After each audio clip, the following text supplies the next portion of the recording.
下面来讲一下最近在美国发生的这个黑人游行事件。先给大家提供一下这个背景介绍吧。这件事情发生在明尼苏达州的一个叫 Minneapolis 的一个城市，然后当时是这个黑人去了一个便利店买了一包烟，但是他用了一个$20的假钞买的，然后店员报了警，警察来了之后，这个白人警察抓捕了他，然后并且用他的膝盖顶住了这个黑人的后背，长达几分钟的时间。在这几分钟的时间内，这个黑人多次的求饶，但是警察多次的忽略他的求饶，然后最终导致这个黑人窒息死亡。这样的一个事件，最终现在已经引发成为全国范围内的很大的讨论，因为这个事件已经升级到了这个种族歧视的问题。种族歧视在美国是一个非常非常大的问题，就如果你在单位有种族歧视的情况，真的会被 fire 掉。在社会有种族歧视的情况，会引发很大的这个社会舆论，所以这就是为什么这件事件会闹得最后这么大。一个是因为这个闹出了人命，另外就是因为这个涉及到了种族歧视的问题。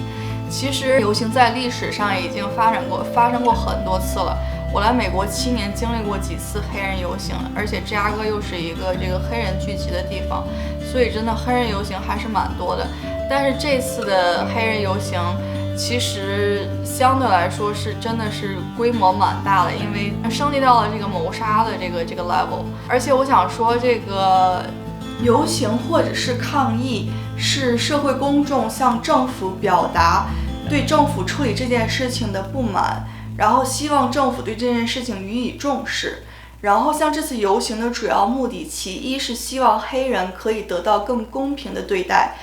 希望公众或者是执法机构不要戴有色眼镜，不要区别化对待不同的人种，因为所有的人种，包括黑人、拉丁裔、白人、亚洲人等等等等，他们拥有共同的权益。但是目前社会的现状是，大家在看待黑人问题的时候，可能会有更多的假想，可能会觉得黑人有更高的犯罪率，相比较白人来讲。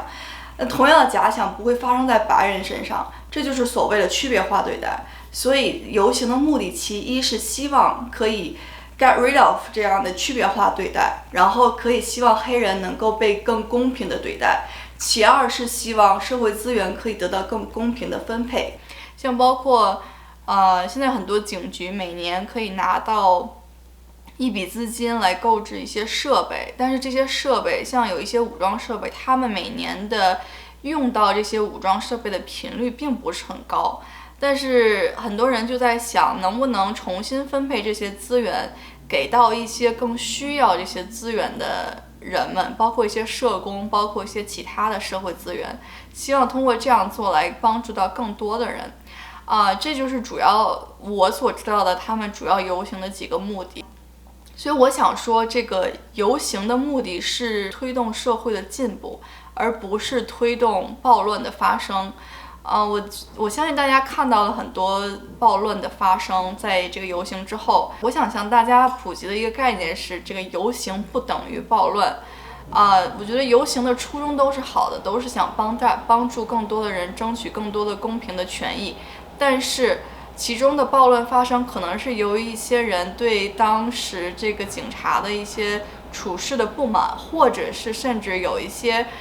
不法分子会潜入他们的游行队伍里，然后来引发暴乱的发生，进而他们可以做一些非法的事情，像包括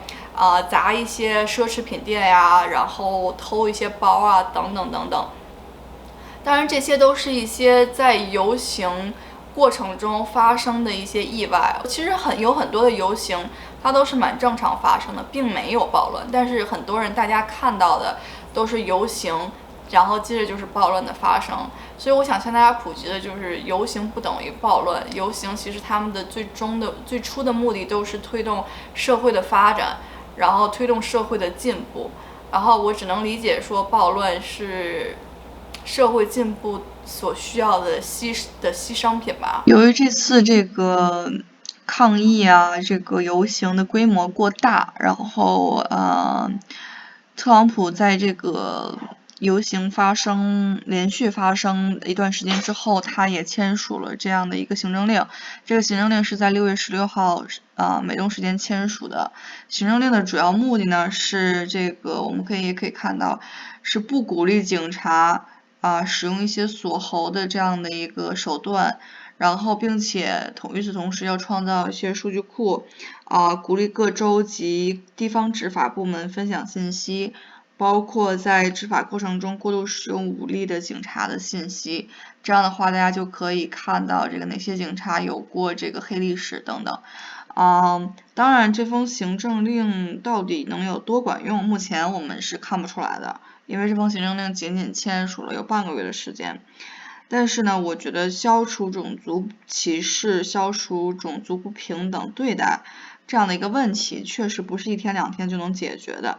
因为这里面涉及到一些人，如果他已经有了一个根深蒂固的种族歧视思想，这不是1天2天就能改变的这样的一个问题。如果你问我美国的今天是不是已经糟透了，我觉得美国的今天没有你想象的这么糟。你可能看到了很多很糟糕的新闻，但是我觉得大多数的美国人或者是生活在美国的人还都在正常的生活中。那些不开心的事，那些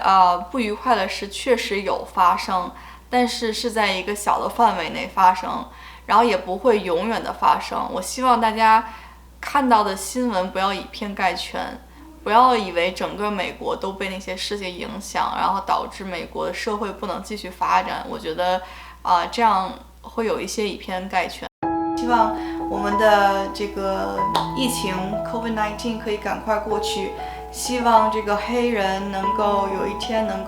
可以被更公平的对待，然后希望我们的经济可以更快的复苏，希望一切可以变得越来越好。好，以上就是本期视频的全部内容啦，